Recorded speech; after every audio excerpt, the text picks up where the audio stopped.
పరిగి ప్రజల అభిమాన theatre Shri Bhavani 70mm AC సరికొత్త ఆధునిక సౌకర్యాలు మరియు అత్యాధునిక సాంకేతికలతో నూతన రూపంలో మరింత గ్రాండ్ గా మీ ముందుకు వచ్చేసింది. Dolby 2K sound system, AC సౌకర్యంతో కూడిన విశాలమైన theatre, 2K digital projection, realistic 3D visual system, seat number ప్రకారం కూర్చునే సౌకర్యం కలదు. Fully renovated canteen, fully renovated washroom, విశాలమైన పార్కింగ్ సౌకర్యం. మీ కుటుంబ సభ్యులతో మరియు స్నేహితులతో కలిసి వచ్చేసి శ్రీ భవాని 70mm AC లో అద్భుతమైన సినీ అనుభూతిని ఆస్వాదించండి. టికెట్ల కొరకు సంప్రదించండి డిస్ట్రిక్ట్ యాప్.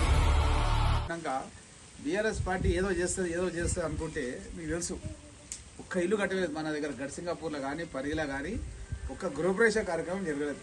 ఈరోజు మన ఊరు లోపల వికలాంగులకు అంటే నిలబడలేని కాళ్ళ బలం లేక నిలబడలేక వాళ్ళు ఆయాస పడుకుంటా బతుకుతున్నారు. వాళ్ళ పాపం వాళ్ళ అన్న ఇంట్లో వాళ్ళ వదిన ఇప్పటివరకు వాళ్ళే ఉంది, వాళ్ళే పాపం వాళ్ళు పెంచి పెద్ద చేసి వాళ్ళకు భోజనాలు పెట్టుకుంటా వాళ్ళు ఈ స్థాయికి తీసుకొచ్చారు.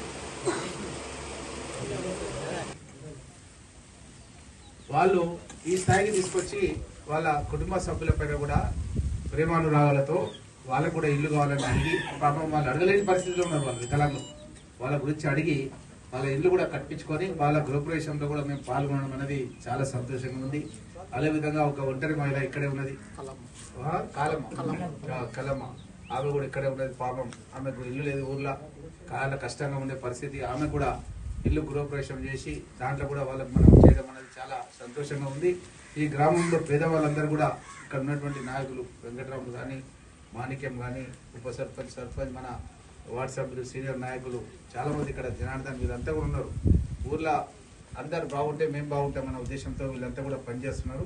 వారికి అందరూ కూడా ధన్యవాదాలు తెలియజేస్తూ, పరిగి వారు కూడా నాయకులు చాలా మంది ఉన్నారు. మీరు కూడా పేదవాళ్ళందరూ గుర్తించి చేస్తే వాళ్ళు జీవితాంతం మనం గుర్తుపెట్టుకుంటారు.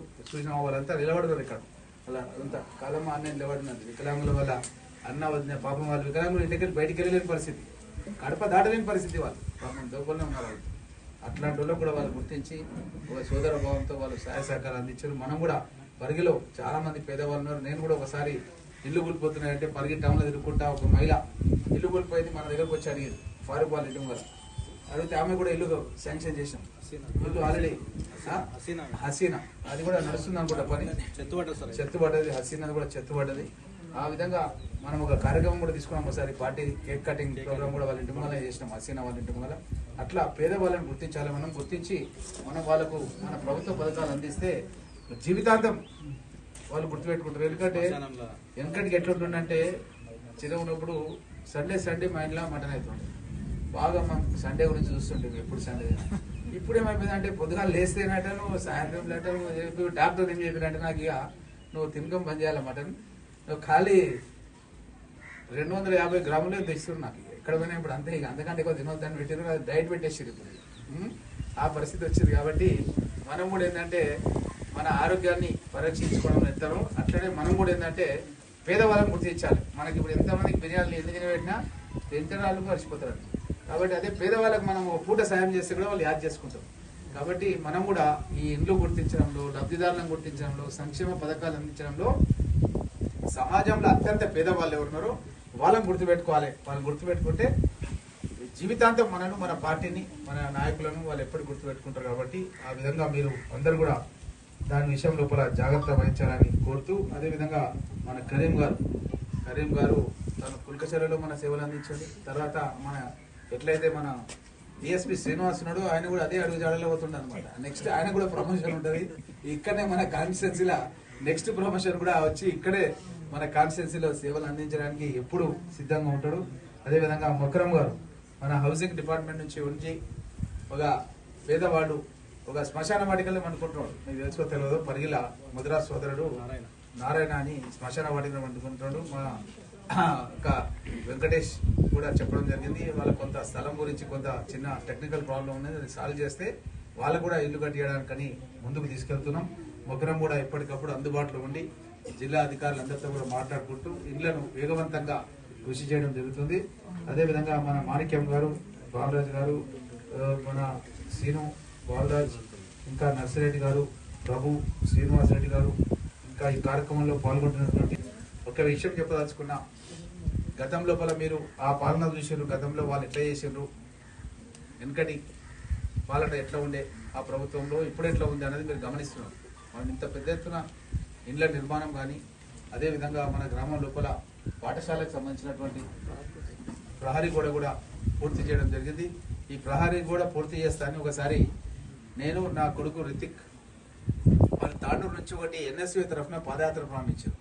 తాండూరు నుంచి షాద్నగర్ వరకు పాదయాత్ర. అది మార్గ మధ్యంలో నా ఇంట్లోనే అందరినీ నిద్ర చేపించి వాళ్ళ భోజనాలు పెట్టించినప్పుడు ఇక్కడ నేను గడిసింగాపూర్ కాడ అది కట్టిస్తామని చెప్పి మాట ఇచ్చినవి.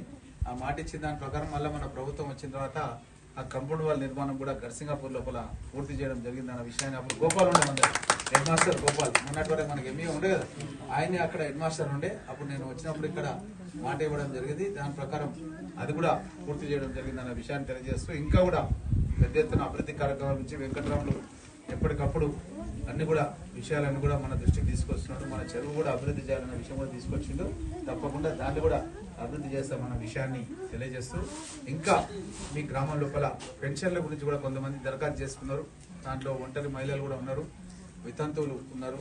కాబట్టి వితంతువులకు మీరు ప్రిఫరెన్స్ చేయండి. ఎందుకంటే పాపం భర్త చనిపోయి వాళ్ళు చాలా ఇబ్బందుల పాలై ఉన్నారు. కాబట్టి మీకు మేము ఇచ్చేటప్పుడు మేము కూడా దానికి సంబంధించింది కొంత మీకు కోట కూడా ఇస్తాం. ఇళ్ళది ఎట్లా ఇస్తున్నామో దాన్ని కూడా కోట ఇస్తాం. ఇచ్చినప్పుడు మీరు సెలక్షన్ లోపల ఎవరైతే పేదవాళ్ళు, అత్యంత అవసరం ఉన్న వాళ్ళు ఇవ్వాలి. అదేవిధంగా కొంతమంది డ్యూటీలు చేసుకుంటే కూడా తల్లిదండ్రులను చూస్తలేరని మా దృష్టికి వచ్చింది.